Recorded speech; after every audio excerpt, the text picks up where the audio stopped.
প্লাবনে ভাসবে বাংলা, 11 জেলার জন্য জারি হলো অ্যালার্ট।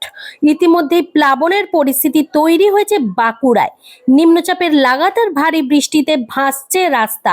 শনিবার সকাল থেকে বাঁকুড়ার পাত্রসায়ের ব্লকের ধগড়িয়া থেকে হদলনারায়ণপুর যাতায়াতের রাস্তার ওপর দিয়ে বেগে বইতে শুরু করে শালী নদীর জল।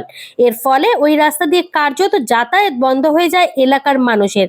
এই নিয়ে চলতি মরশুমে দ্বিতীয়বার প্লাবিত হলো ওই রাস্তা। নতুন নিম্নচাপে দেখা দেয় আরো বৃষ্টির পূর্বাভাস। গত কয়েকদিন ধরেই দফায় দফায় বৃষ্টি হচ্ছে কলকাতা সহ রাজ্যের বিভিন্ন জায়গায়। নিম্নচাপের কারণে সেই বৃষ্টি হচ্ছে বলেই আগেই জানিয়েছে আবহাওয়া দফতর। আর এবার আরো বৃষ্টির পূর্বাভাস দেওয়া হয়েছে। দক্ষিণবঙ্গের ঘূর্ণাবর্ত শক্তি বাড়িয়ে নিম্নচাপে পরিণত হয়েছে। আজ শনিবার রাজ্যের 10 জেলায় ভারী বৃষ্টির সতর্কতা জারি করা হয়েছে। শনিবারের পর রবিবারও রাজ্যের 11 জেলায় ভারী বৃষ্টির আশঙ্কা থাকছে বলেই মনে করা হচ্ছে। আগামী মঙ্গলবার পর্যন্ত আবহাওয়া থাকবে এমনই। দক্ষিণবঙ্গে ভারী বৃষ্টির ইঙ্গিত রয়েছে। জানা যাচ্ছে ঝাড়খণ্ডের দিকে সরে যাচ্ছে নিম্নচাপ।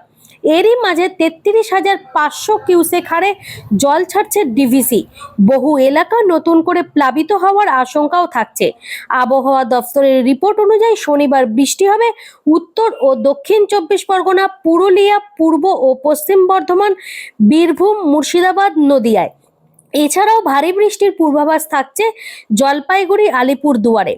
রবিবার ভারী বৃষ্টির পূর্বাভাস থাকছে পশ্চিম বর্ধমান, বাঁকুড়া, পুরুলিয়া, ঝাড়গ্রাম, পূর্ব ও পশ্চিম মেদিনীপুর, দক্ষিণ 24 পরগনা। উত্তরবঙ্গে দার্জিলিং, জলপাইগুড়ি, আলিপুরদুয়ার, কালিম্পংয়ে হবে প্রবল বৃষ্টি।